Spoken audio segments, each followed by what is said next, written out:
Hi. The 2024 governorship election in Edo State is fast approaching, and a record over 60 aspirants they have declared and made their intentions known across political parties. So, ahead of the primaries in Edo State in February, today I'm joined by a special guest from the Labour Party, a governorship aspirant as well, Mr. Ogbemudia Bassey Osagie. So let's just dive right in. Okay. So, a bit of background information about you. Who is Ogbemudia Bassey Osagie? Well, my name is Ogbemudia Bassey Osagie. I was born in Uhi, in Honda local government area of Edo State. I attended Akugbe Primary School in Uhi. I also attended Uhi Grammar School, both located in Honda local government area of Edo State. Following my secondary school, I went to Canada to continue my education. In Toronto, I attended York University, where I had a business degree. And following that, I continued my job career. Okay, sure. Following that, in 1998, I joined the Toronto Police Service as a court officer, who were responsible for protecting the judges. Following that, in 2000, I became a police officer with the Toronto Police Service. And that is 24 years ago. Wow, okay. And over that, I've had various positions with Toronto Police Service. Okay. I've served various units. I've been a detective constable, detective.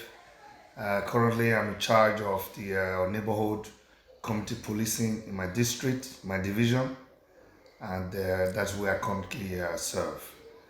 My primary goal right now is have a team of officers that work under me, and then we serve and ensure the well-being of the people of Toronto, and also ensure public safety and take care of the community. Wow, okay, so that's a lot. So obviously, you're like an expert, a security expert. Yes, I'm an Okay, international security expert, okay, and moreover, besides being security, I've been around the world talking about security speeches. And 5 years ago, I also established a security company, a respected security company here in Nigeria. We currently hire over 300 staff.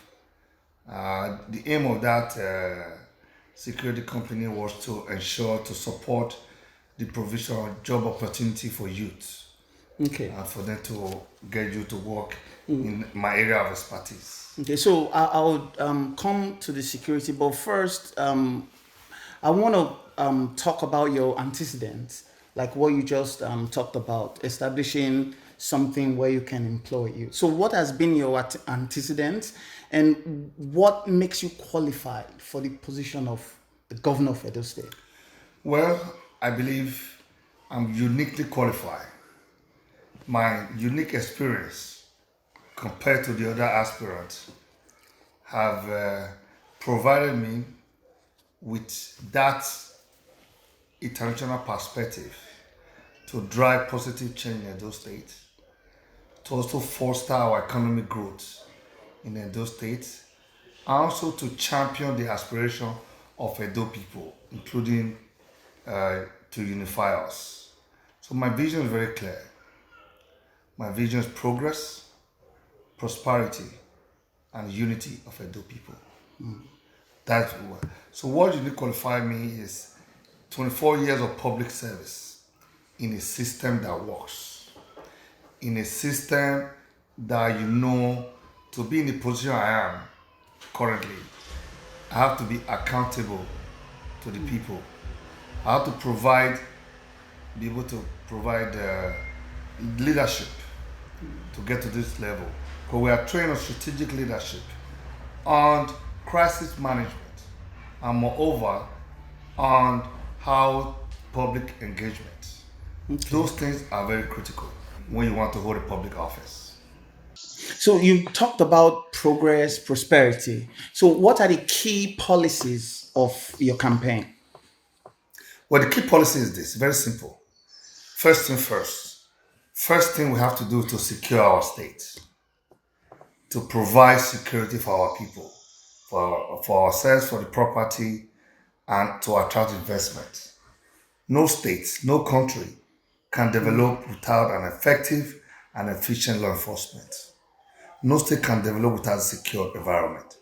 So that's the first thing I'm going to do is to form that security dragnet around the two states where we monitor everything that comes in, everything that leaves, and everything within to ensure that our people can go to farm without the women fear of being raped, to ensure that our farmers can produce farm product without afraid of somebody destroying their crops, to Okay. ensure that after they produce this material and crops and they are taking it to the market, nobody attack them on the road so that they can Okay. sell their product and ensure that they make money. So that's the only way we can alleviate poverty when our farmers start to make money. So in line is that No, no, no. Go on, go on. in line with that, once you provide security, that cannot be everything. Once you provide security, we're going to fix those roads, especially the road that connect the rural area to the cities. Because when our farmers make those farm produce, they need to take it to the market. And without good road connectivity from the rural area to different cities, our farmers cannot make money, they cannot sell their product. So we are going to fix our roads. Other things we're going to do that security will help is in a city like we're in Benin City right now, by 6 o'clock, everything's closed. No economy can prosper under those conditions. Our market, our stores, our shops will be able to open 24 hours without any hindrance, without being afraid.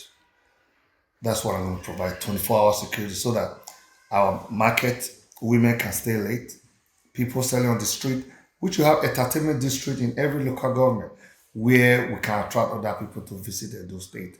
Do that. That is just two of them. Another very important thing is you're going to have good security, but you can't have good security without money.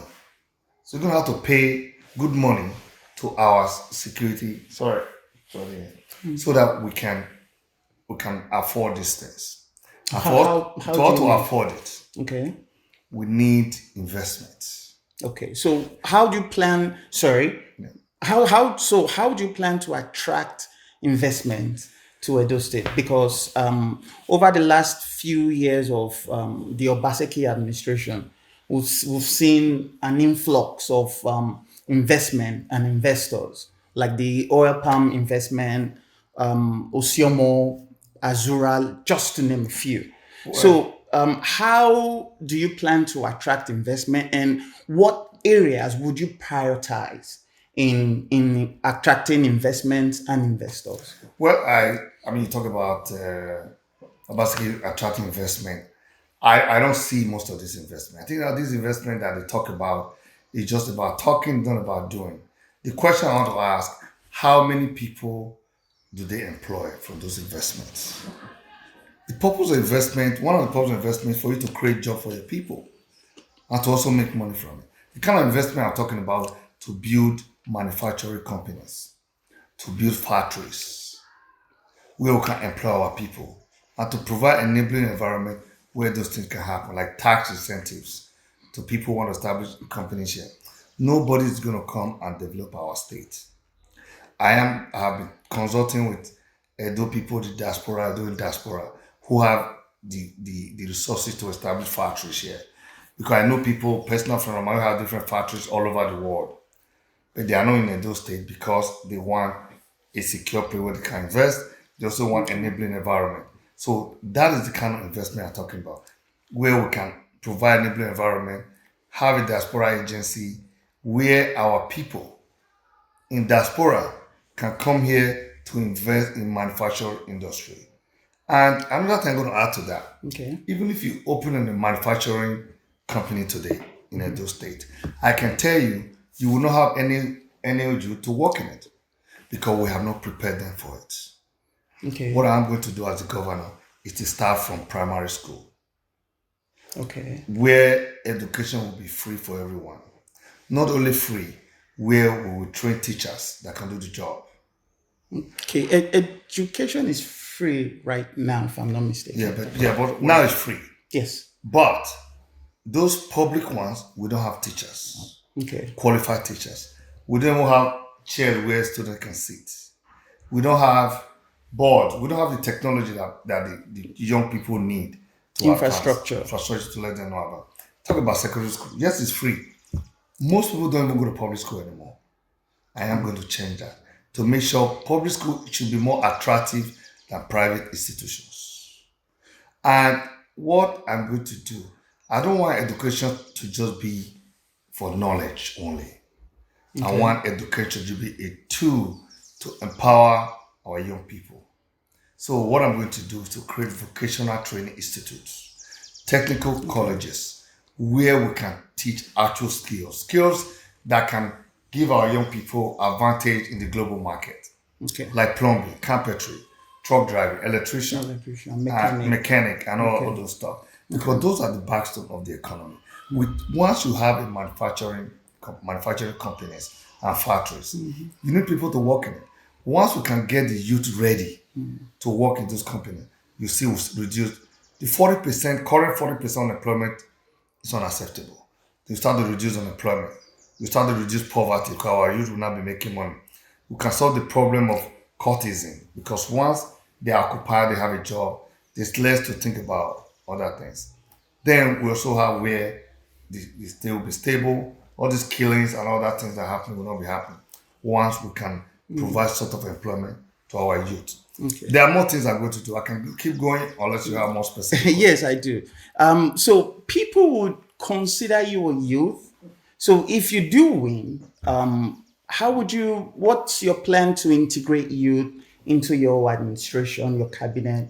And because now in Edo State, we have more young people than old people. Yes.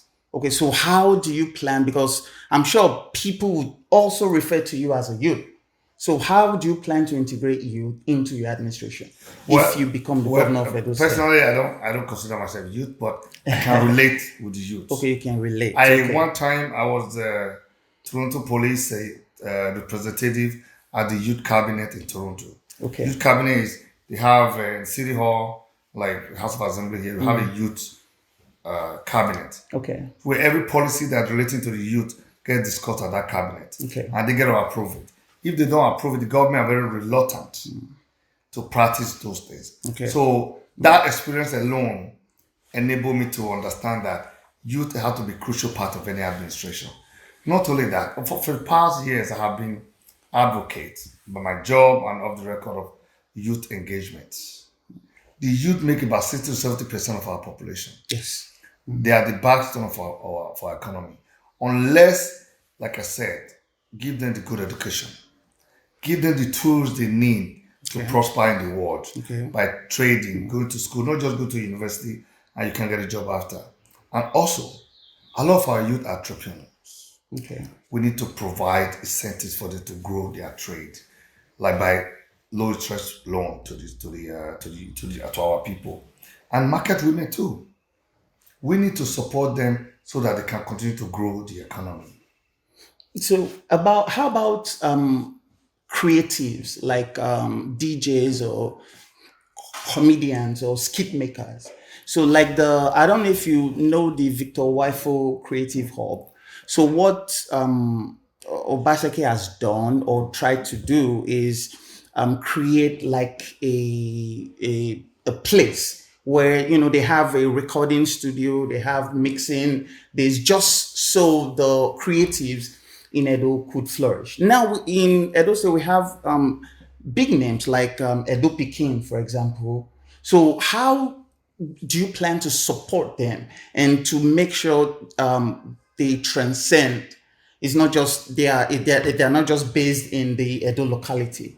Okay, I don't know what Victor Wifo. No. I don't know what Victor Wifo Creative Center is doing. Okay, so I can't imagine it to be so effective. Okay, because I don't think Edo Pikin and Barbares and those guys and Lansore Matuen of the world, I don't think they are product of that institute. No, they are not. Yeah, I don't think so.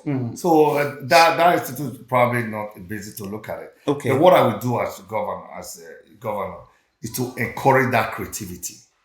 A lot of our youth are talented. Yes. Like Edo Pekin, Barbares, Enosa, and then last Nematwin, who's the chairman of them all. So we have to encourage that. How The way you encourage that is you set up like a ministry or a commission responsible just for tourism and entertainment. Okay. So that's where we look for the talent. And then we nurture. If we have to set up a place, we have to give them loans, like free trust loans, we have to give them grants. Then we will encourage them to make sure that that industry flourish. Let me just give you a good example. Why I said I want to run, because I've been with a good system. I know a system that works. Okay. In Toronto, every year, the mayor of Toronto goes to a place like Hollywood to solicit support so that they can come to Toronto and make Hollywood movies.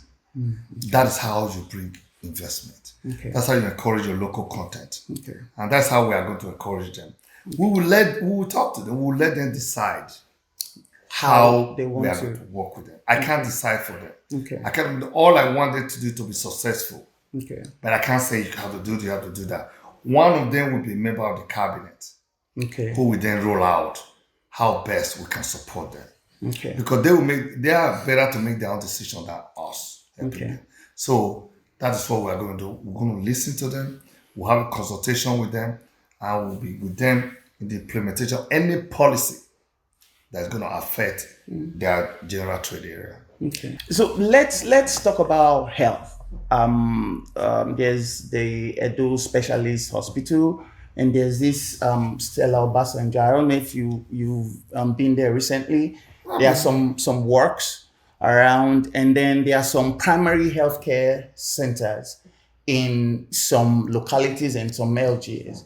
So if you become the governor of Edo State, how would you improve health? Well, first of all, I've been to Stella Obasanjo lately. Okay. I don't like when people are doing something just for show. Okay. If you got 8 years to run the state, it should be working, shouldn't be now that you are fixing it after 7 years. And I lost my uncle in UBTH the other day in August. Okay. And I went there, the place was appalling. The place was dirty. There's no amenity, there's no infrastructure, it's on the hospital. And those stay with the kind of people who have abroad, with the resources that we should be able to bring in to the state. We should be able to boast of at least few world-class hospitals. Okay. I know our rural areas, the original designation was we have primary health care in every local government and in most wards. But now what we see is people just saying it, but it's non-existence. We don't have any primary health care in my village. And my village is big. So what I'm going to do is to actually implement that policy of having a primary health care in every village and a world-class hospital, at least in each senatorial district. And every local government should be able to have a clinic where something happened, will be able to sustain the injuries or whatever I have until we can transfer them to a bigger hospital. That's how it's supposed to be. But you see people in our state here, they die of high blood pressure. Okay. They die of, God forbid you have a heart disease, you're finished. God forbid you have a kidney problem, you are finished. That have to stop. Not just for our people that live here. No one is coming to invest in Edo State if they feel when they get sick, they're going to die. That healthcare shouldn't be like a privilege. It should be a right. Where I come from, in Canada, healthcare is free for every citizen. Okay. There's no private hospitals. The same hospital Richmond goes. The government all government fund run it's all government run. So that's why I keep saying you cannot do what you cannot relate to. I can relate to good governance. I can relate to accountability. I can relate to transparency. I can relate to corruption-free system. Most of these other guys, they can't relate to it. They are part of the problem. They are part of the system that is corrupt, that keep our people impoverished, and keep our people poor. So that is what we are going to change. That's what I'm going to change when I become governor of those states. Okay, so we've talked about, you've thrown some light on how you plan to encourage the youth and bring the youth. So how would your administration boost technology and improve IT in Edo State? Okay, I was talking to somebody the other day. I said, look, you can't come around and just say, I'm going to create a technological hub. Okay. As they're saying now, those are, to me, are fake projects. You can't, because if you throw a technological hub, who's going to be there? That's why it's not being used. But this is what I'm going to do that's going to work. We'll start teaching our children technology from when they are young. Okay. You incorporate it in the curriculum of the student. I have an 8 years old son, and he's already been taught coding in primary school. That's how you start early, so that by the time they get to secondary school, they already know computer languages. They already know those things. So when they finish high school, they don't need to go to university To learn to learn that. They already know it. They just go to colleges or vocational school to be IT experts. Because what you need is not just the degree, like I said. Your education is supposed to be a tool for empowerment. So you have to be able to use what you learn in school, the global market. So now go back to technology. Once children are raised, everybody's not going to be a computer expert or a computer technician, but there will be some who pick interest in that, who help them develop those skills by providing the resources they need to develop those skills, and they become computer IT, computer information system, and all those different things that we do with computer. But you cannot do that unless they learn it from when they are young. That's one thing. Wi-Fi is everywhere. It's supposed to be so easy accessible. But you go everywhere in Nigeria, you don't see it. Yes. It's not that expensive. We should be able to have free Wi-Fi in every primary, secondary, and university. It's not expensive at all if we have a responsible government doing it. Because without that global perspective, without being able to tap into different areas, you can't expect students to buy data in order to do research. Okay. Those things should be free, so that you can wake up in the middle of the night and do research, not to be depending on somebody to buy them data before they can do research. We will provide free internet service to students on campus. We will provide free internet service to students, secondary and primary school. That is the only way we are going to do. And what we don't have, we will bring people from abroad. Let me tell you, even Canada, where I've worked for 24 years, they don't have technology help like that. Okay. What they do, every school encourage computer literacy. And then university, that's what we set up research institutes to do the research. And that's where if you're going to go to the moon, you want to go to the sun, wherever you want to go, that is where it's done. It's not by fictitious hub that you create. You are hoping people will go there and excel in technology. We will bring modern technology, but more importantly, we will train our young men and women to be expert in technology so that they can help our economy grow. You know, most of the things you talk about, they are highly dependent on power. You know, you talk about no night economy in Edo State. I mean, in some parts of Edo State, because of light, maybe because of insecurity.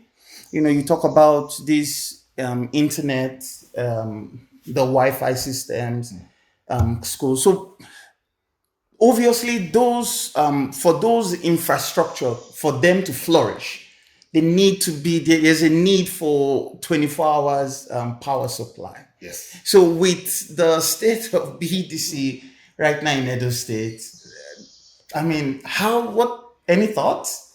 Well, the thought on that, you talk about Shomo plan just now, right? Yes. We have to look into that. Why is it not functional?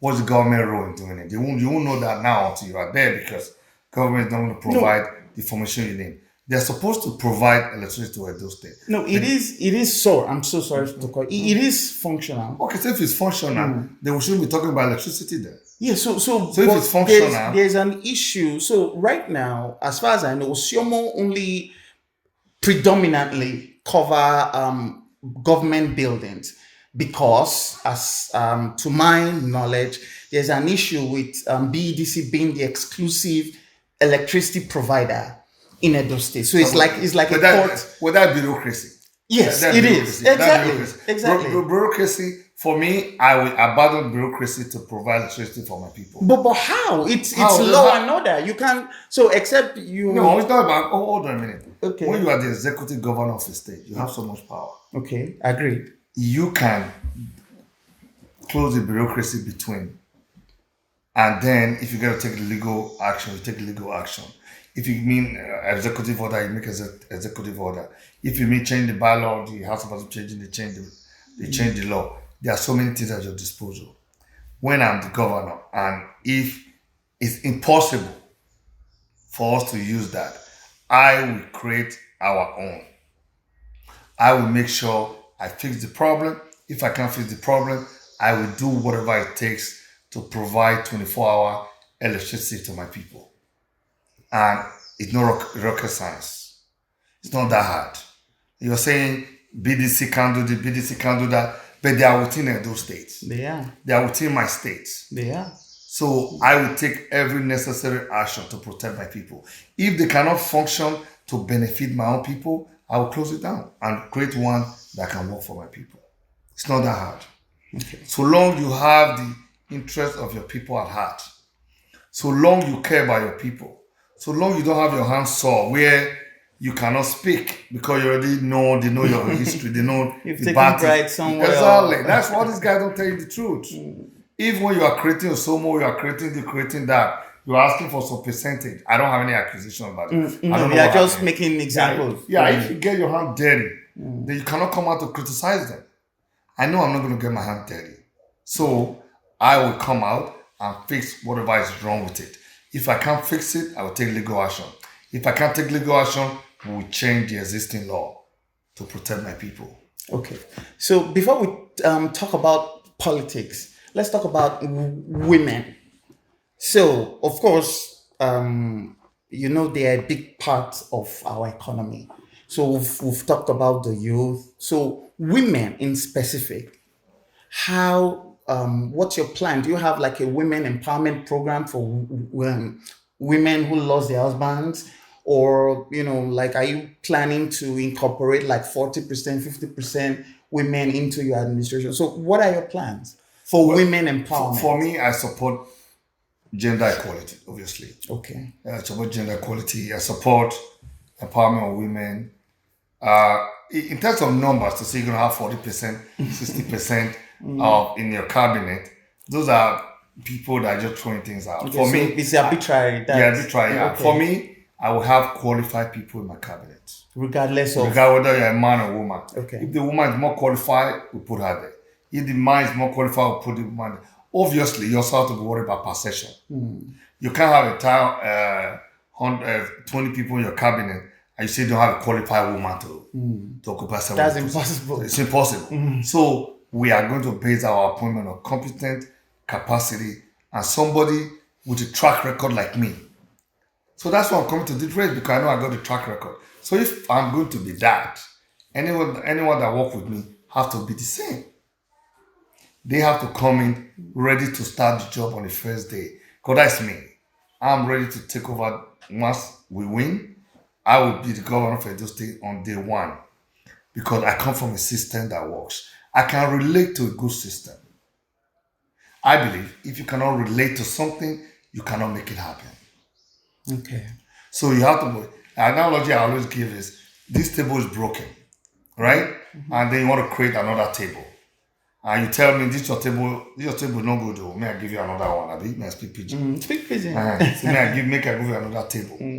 Then that person says, okay, I'll give you a new table. So that person doesn't even know which table is good, table is bad. Okay. They have never seen the best table in the world. And you expect them to change your table to the best in the world? No. Okay. Because they have to be able to relate to it. That's the easy analogy. So it's like you go to the toilet, you wash your hands with the toilet sink. And you wash your toilet sink, and then you don't know where that water is coming from. You don't know where it's going. And tomorrow your sink gets clogged up. You won't be able to fix it. Because you don't know where you're coming from, you don't know where it's going. A lot of our leaders are like that. Okay. They're just paper pushers, they copy and paste. So when something get clogged, they don't know what to do. I have been part of that system. And that is why I believe no other candidates like me. In Nigeria today, corruption, transparency, accountability is a problem. So, how would your administration fight against this? And if, for example, you see a corrupt appointee, your appointee, for example, how would you deal with that? So, in your administration, how would you ensure, how would you fight against corruption? Okay. And how would you ensure accountability and transparency? Well, the first thing is that for corruption, you have to. That's another reason why I want to run, because you have to have a mindset or come from a corruption-free mind. That is why we should never give leadership to people that are part of the problem, because they are part of the corruption. That's why I've always tell people in Edo State, don't give your state to people, our state, to people just because they come around throwing millions at you, buying you vehicles, buying you cows for Christmas and all that. Because first question you're going to ask, where are they getting that money from? And when they become governor, they are going to put that money back. So I go with what our able leader always tells us, Peter Obi, that if you and your friends and your family are not corrupt, you have solved 80% corruption problem. Once I go there, first of all, I've lived a life 24 years of transparency, accountability, and all that. So I know if someone is not accountable, someone is dubious. I've been a detective for a long time. I have investigated bad criminals. I investigate people. I've taken courses on psychology and all that. And I'll be able to tell if somebody is corrupt or not. Which we will do background investigation on any appointee or anyone we push forward for. We'll do background investigation. If our background investigation couldn't capture them as a corrupt individual, once we find out, we'll do the right things. Part of the reason why there's more corruption in Nigeria is because we do not punish people when they break the law. So what would you do? Because once you punish people when they break the law, it serves as a deterrent To others. What I would do, say for instance, someone get a report that my commissioner is corrupt. First thing I'm going to do is to conduct investigation. Once that investigation comes, if it's a criminal offense, we'll refer them to the police to be charged. If it's not a criminal offense, obviously they'll be sacked. Because moral issues is also very important. As a leader, you have to be morally upright. Yes, I agree. You have to also not just free of corruption. People have to perceive you to be corruption free. That's why even if it's not a criminal, we'll still sack you. If it's criminal, I'll wash my hands off and hand you over to the police to deal with. But I know in Nigeria sometimes people have more money, they can lobby the police. But what I will do, I will ensure the police do their job. Okay. I will hold the police accountable to make sure that commissioner, that appointee get punished, but due process. There must be due process. Okay. There must be investigation. Until they are found guilty, until we have evidence of wrongdoing, then they can be suspended until that final determination is made. So if you do win, what metric should Edo people judge your administration as being a failure or a success? Like, would you be bold enough to say, if I don't do this in my first 100 days, for example, then, don't vote for me for re-election or something? Well, I believe the primary purpose of government is to take care of your people. There's no point being in government when you cannot take care of the basic need of your people. So the metric to judge is not by what you say on TV or what propaganda you put out. I believe the best way to judge is, has the welfare of my people changed during my administration? Okay. Have the roads improved? Do we have a situation where when it rains, it's all flooded? How many jobs did you create? Sorry. So those are the metrics. So at what point is it fair enough to make a judgment like that? Obviously, day one or the first week as the governor of Edo State, people will not say, there's rain, no, this place is flooded, and then they blame you. So, of course, we want to be fair. So at what point do people start holding you accountable? I would say towards the end of the first tenure. 4 years? Yeah, not 4 years, like 3 years mark. toward the end, because before you go for the election, by then, I believe I should be able to solve the insecurity issue. I should have brought some level of investment, manufacturing company factory to the states. By then, I shall solve the power issue. By then, I shall provide, may not have it in all the local government, like few world-class hospital and a clinic. By then, the drainage system should be solved. You may not be able to pave all the roads. So at the end of that, we should put. I don't want to come and say, oh, I'll create 500,000 jobs, but we have to reduce unemployment drastically.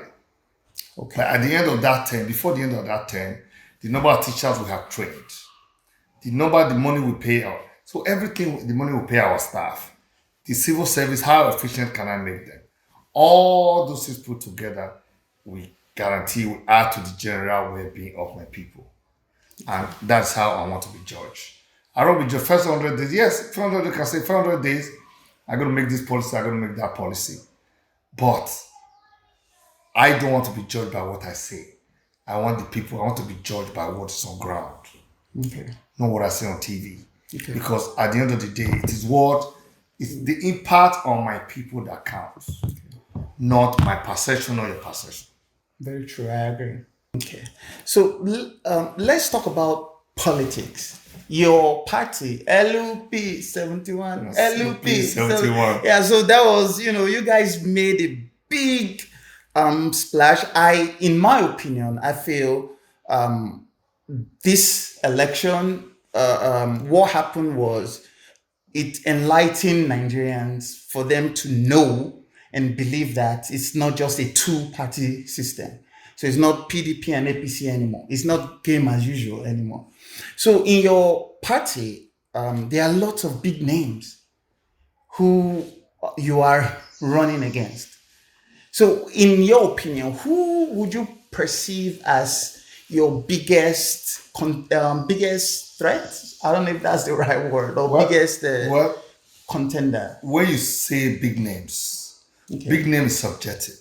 Yeah, well, that's true. It's very subjective. It's very subjective. I don't see anyone in Labour Party running that have bigger name than me.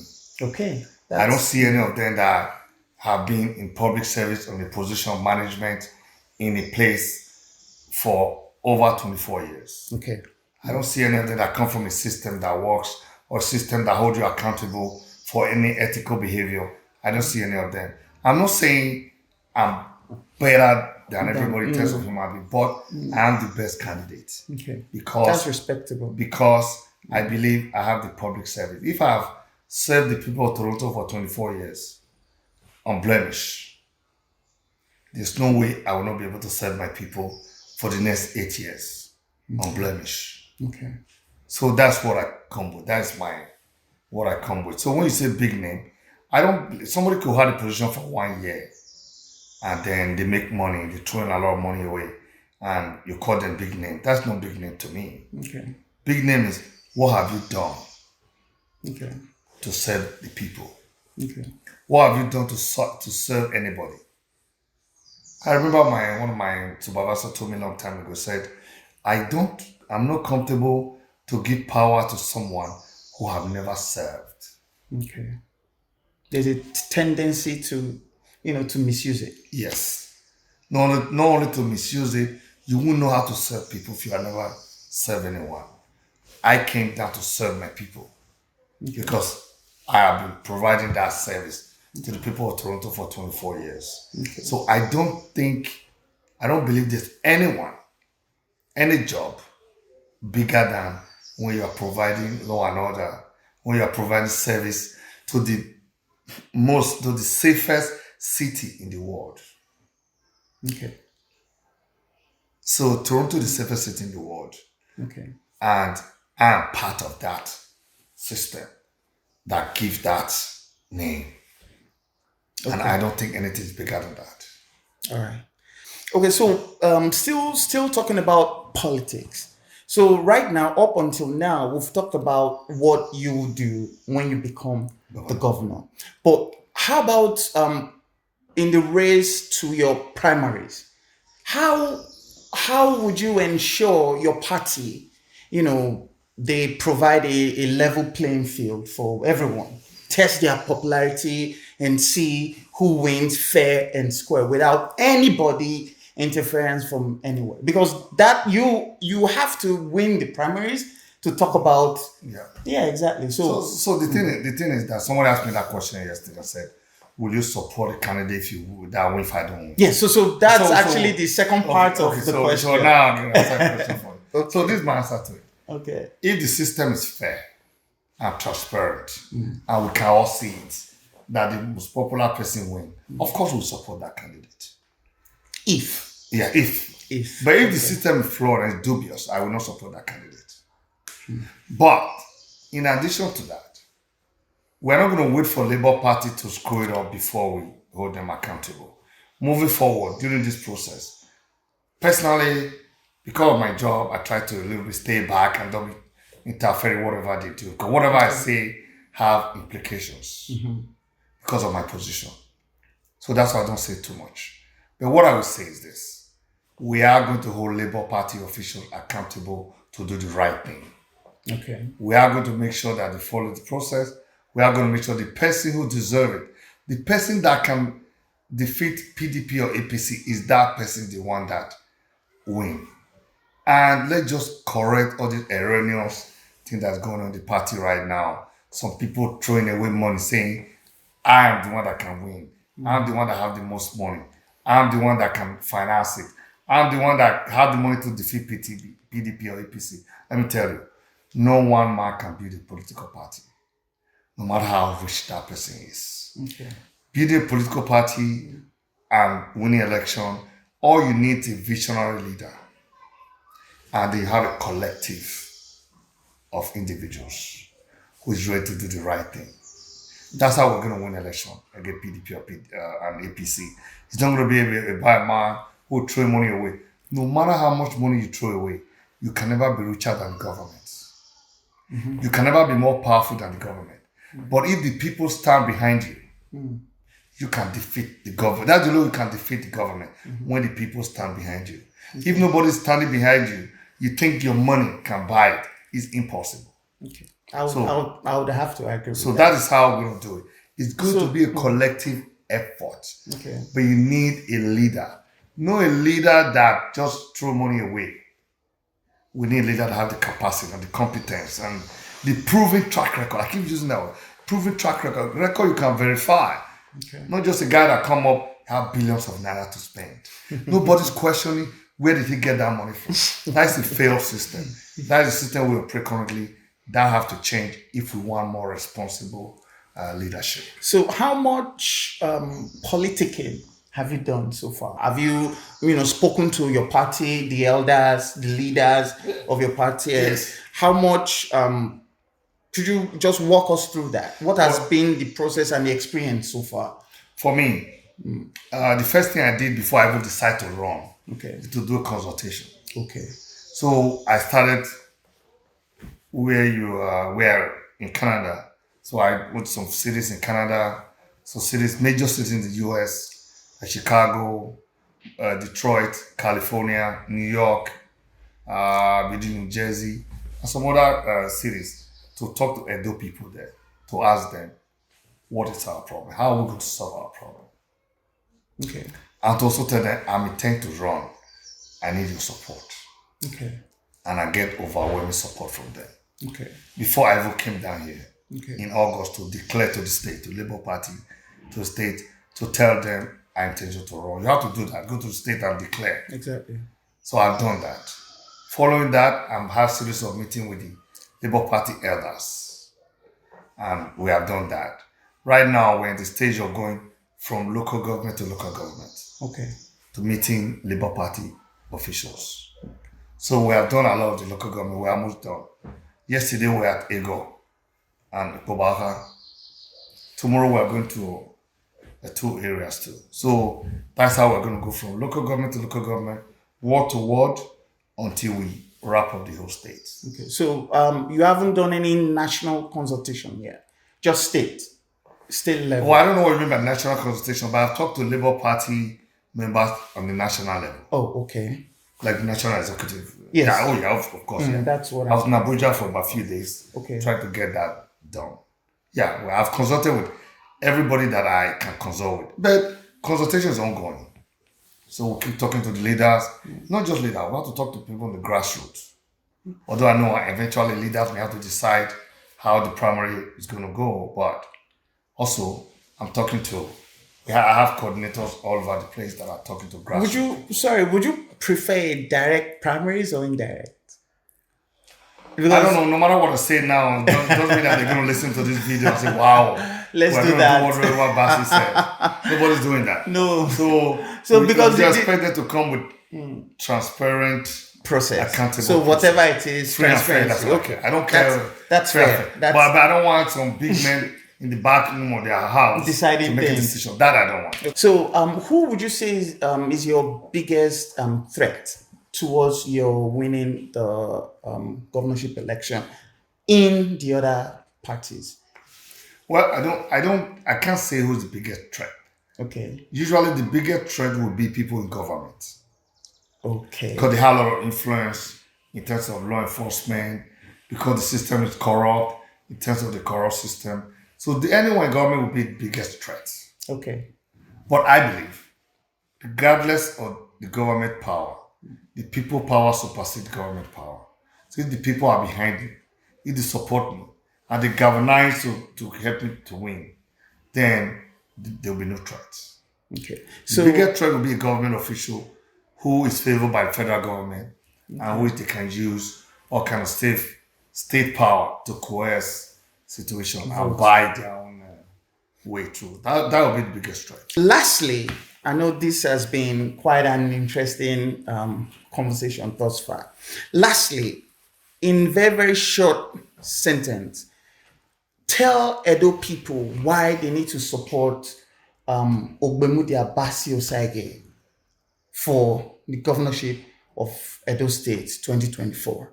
Well, I want the people of Edo State to support me because I'm the best and the most qualified that can lead Edo State in 2024. For this reason, I have over 24 years of public service in a system that works. I have training in strategic management, in crisis management, and community engagement. I have the expertise in security. I will be able to secure our state based on my experience, not based on hearsay, not based on copy and paste.